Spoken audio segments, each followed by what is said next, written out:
With spring comes spring cleaning, and while we all hit the obvious targets like carpets, windows, and drapes, Lindsay Granger's looking at secret spots you may forget to clean on the to-do list. We always do our bath, kitchen, and floors when we clean, but where are we neglecting? I'm not saying your house needs to be sanitized and spotless. It needs to be as clean as you're comfortable with. Linda Cobb, the queen of clean, knows good housekeeping. We all know about spring cleaning. We do. What exactly does it mean, though? Well, you know, spring cleaning used to be done by people in log cabins back in the 1800s because they closed them up all winter. So when spring came, they couldn't wait to get those cabins opened up and sweep out all that dirt, and that was spring cleaning. Gone are the days of sweeping soot out of our cabins. So today, Linda says we're forgetting to dust a few places.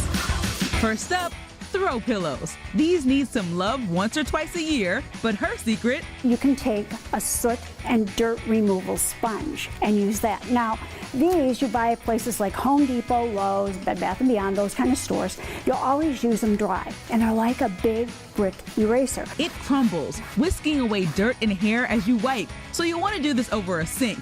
But look how black the sponge turned. It's like a brand new pillow. It is, thank you very much. Now these others could use some cleaning. All right, let me get to the whole house. Work on your technique.